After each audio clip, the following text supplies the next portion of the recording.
everybody, it's Carrie with Quilters Hideaway. We're a quilt shop up in northeastern Oklahoma.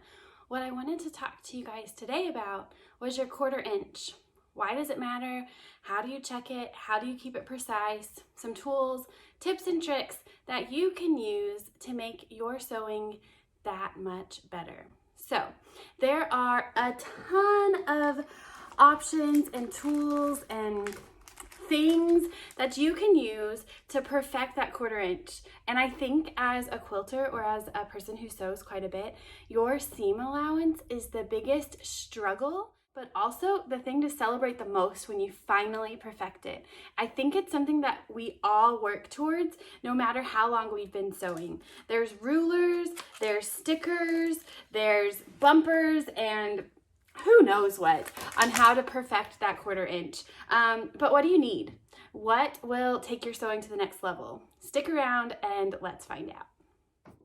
First step, why does it matter? Why does that perfect 1/4 inch mean anything or matter at all? So the easiest way to describe it is if you're sewing a really large block quilt. So if your blocks are 10 inches, even 5 inches, your 1/4 inch doesn't have to be as precise as if you're sewing a block that has 100 1/2 inch squares, or a block that has quite a bit of piecing that's a little more intermediate advanced level. Then it really matters, because every one of those seams, if it's a little off plus a little off plus a little off equals a lot off. So you've got to figure it out before you get started on that quilt. But when you just have a seam every 10 inches or so, you've got a lot more wiggle room in finding that 1/4 inch. So if you're a beginner, you're good. You've got this. Focus on one thing every time you sew a project, whether it's your 1/4 inch, whether it's pressing. Focus on one thing. Really work to advance that skill, and then move on to the next in your next project. Otherwise, it gets really mind-boggling and really overwhelming, to be honest. Where to start? Like I said, there's rulers, there's guides, there's bumpers, there's lasers, there's all sorts of magic things, but where do you start? You start by sewing. That's the first step, is we've got to check it. Are you at a 1/4 inch? Are you at more of like 3/8 of an inch or an 1/8 of an inch? If you're at an 1/8 of an inch, that's a little scary, because that's when your seams can open up. If you're bigger than a 1/4 of an inch, we need to get it under control, but at least you got some fabric behind that seam to kind of lock everything together. To check that 1/4 inch, 3 things I really like: seam guides, the sew and check method, or the sew, press, and check method. And I promise those last 2 are different. So stick around, let's find out. All right, to start with, the seam guide method. There are quite a few seam guides out in the world. This is one that I really like. It is called the Sew Standard Seam Guide.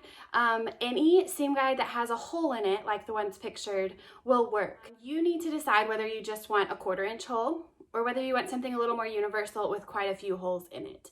So as you could see in the picture, some of them have 1 hole in them that just do a 1/4 inch, and some have multiple holes.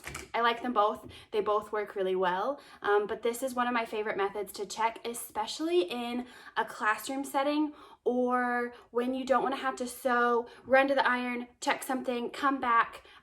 This works a lot more like on the go. So let's get started. Here's a seam guide. This has 3 holes in it. So it's a 1/4 inch, a 1/2 inch, and a 5/8 inch seam, which you can actually flip around and also get that 3/8 inch seam. How does it work? Let's go to the machine and find out. Okay, so here we are at the machine. This is how a seam guide works. So this is a seam guide. This is a specialty one that we have for Quilters Hideaway. That's why it says our name on it. And it says place needle here. So there's 3 holes, your 1/4 inch, 1/2 inch, and then the 5/8, which you can turn around and also do the 3/8 with. So you can see that that hole goes all the way through. I'm gonna line it up under my presser foot, and using the hand wheel, slowly lower my needle into the hole. All right, using the hand wheel is the key here. Then I'm gonna lower my presser foot onto that seam guide. Do not use a needle up, needle down button or your presser foot, because if you're not lined up in that hole yet, that will break your needle or it'll break your ruler. All right, so slowly lower that needle down. You can see I've lined my needle up through the hole. My needle's down right now, and then I lowered my presser foot. So as you can see on this machine, the edge of my presser foot is my 1/4 inch. But just like in bowling, If you need a bumper to sew with, there is nothing wrong with that. I definitely sew with a bumper. So what kind of bumpers do I like? Well, there's this plastic bumper that comes with a lot of the seam allowance rulers. This actually attaches to your machine and creates a pretty large lip. So you can see how thick that plastic is. Attaches to your machine, creates a pretty large lip, and then when you sew, you line up your fabric against that lip. That's one option. It's a little bit more of a permanent option. Up next, we've got things like the Ideal Seam Guide, which just adheres to your machine pretty easily. It's removable. It doesn't actually stick to the machine. It more clings to the machine. That's always an option. You've got purple bumpers, which peel off and stick down. They do have an adhesive on them. I actually love that option, and I use it on quite a few of my machines. The next option is painter's tape. So just the good old-fashioned blue painter's tape. It's underrated in the sewing room, and you'll find out why as we go forward. But painter's tape is one of my favorite things in sewing. All you need to do is grab a piece of painter's tape, and I like it to be pretty long, and you're just going to lay it right against that seam guide all the way down. And I do go ahead and wrap it down my tray all the way back. I really like to use this painter's tape and load up the layers. So 3 to 5 layers make that edge. This is good if you're traveling or in a class, or if you don't have your purple bumpers handy. Purple bumpers are great. They stay on the machine a little longer and act just like in bowling. It gives you a bumper to sew against. So that's probably my favorite painter's tape coming up in a close second. So I love having an edge to sew against. Some people are great with just sewing against the edge of their foot. But what happens if you just put your seam guide under that needle, lowered your presser foot, and it's not on the side of your foot? What happens then? Well, there's quite a few options.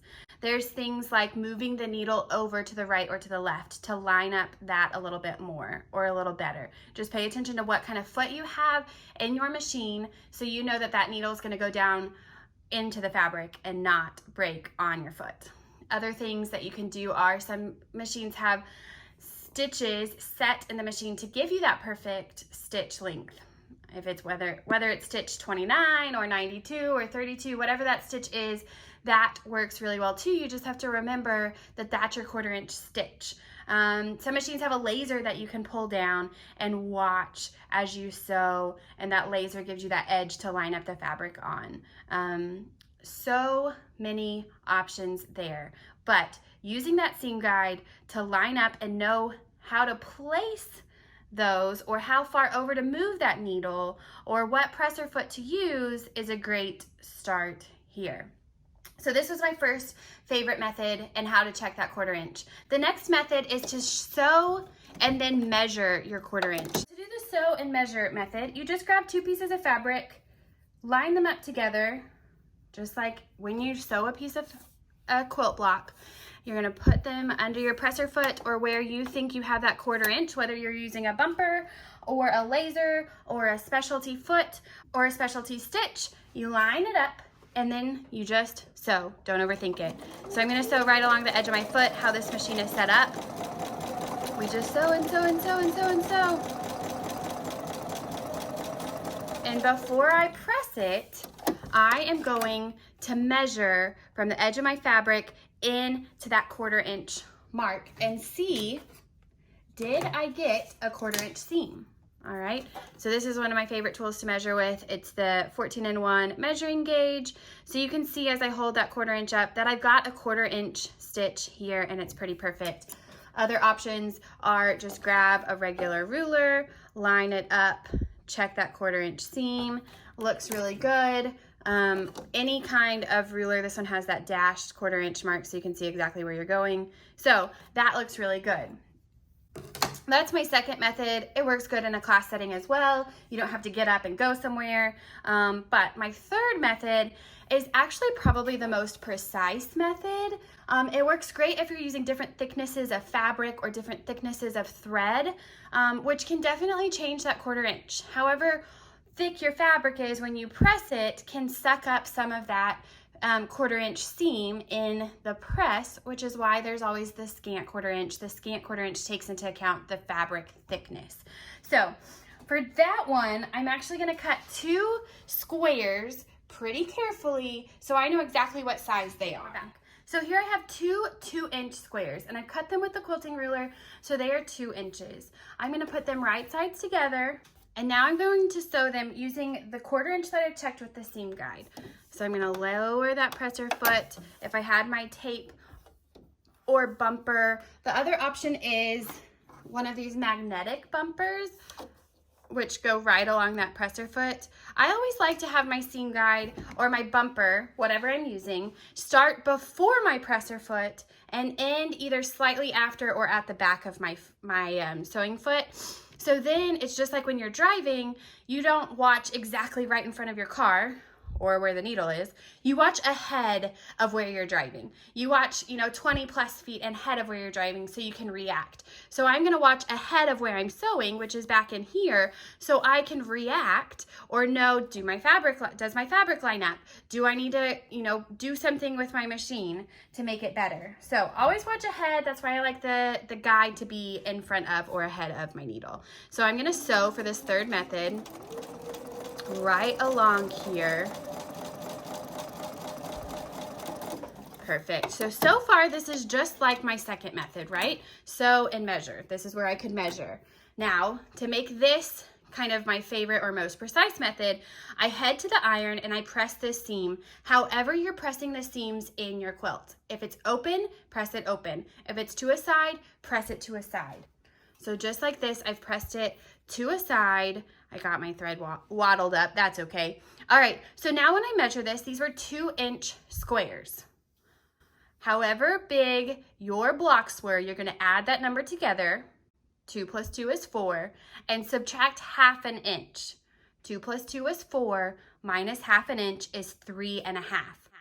So then when I measure from edge to edge, I need this to measure 3.5 inches. So I lay this down, and does it measure 3.5? So this is pretty close.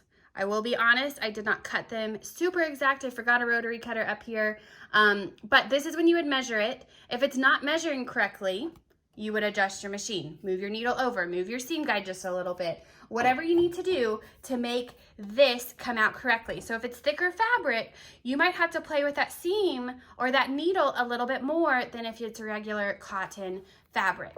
All right, so there's my 3 methods on how to check your scant 1/4 inch. Up next, how to keep it precise and consistent. That's the most important part, the consistency. As long as you're consistent, you're normally pretty good. But let's go over how to keep it consistent or how to keep it precise. First step, make note on the machine. If you have a specialty stitch that you need to use, if you need to move the needle over 2 notches, if you need to pull into memory your settings and you have that capability in your machine, make notes. I have lots of people in classes who have a sticky note on their machine that tells them exactly how to get their 1/4 inch every time they sit at their machine. Use it, make it work for you. Another thing to keep in mind is make sure that you're using all of your feed dogs. If you need to move that needle over, move it to the right so you're gonna use more of that feed dog. Try really hard not to just use one side of your feed dogs or half of your area under your presser foot. That presser foot is made to pull your fabric through. And if you don't have that fabric all the way under, it's not gonna do a very good job of that. So as you set your 1/4 inch, make sure we're using the farthest right side of that foot if we can. Okay, up next, set a guide. Set a guide just like you do in driving, whether it's that painter's tape, whether it's the purple bumper, the Sew Betty's guide, a laser, a magnet. Use that guide. That's the second thing that you can do to make it more precise. Use your guide. Remember, the thicker the fabric, the thicker your 1/4 inch seam is going to grow as you press that fabric over. So I recommend using that sew, iron, measure method with thicker fabric. And last, but certainly not least, check it every time you sit at your machine. Every single time you turn that machine on, check your 1/4 inch. It works great if you're a machine hopper where you have several machines that you sew on, or if you're in a class and you turn that machine off and you turn it back on. If you're in the habit of checking that 1/4 inch, you don't have to worry about, did I remember to click the right stitch or not? Did I remember to go back to my 1/4 inch settings or not? You don't have to remember because you're in the habit of checking it every single time you turn that machine on. So that is the 4 ways of how to keep it precise and consistent. Make note of machine settings. Set a guide far in advance. Keep in mind fabric thickness or even thread thickness. And check before you sew every time. So whether you use bumpers, seam guides, rulers, lasers, magnets, stickers, painter's tape, anything, you will be set the next time you want to sew, and you'll get that perfect scant 1/4 inch. Thanks for tuning in today, guys. See you at the machine next time.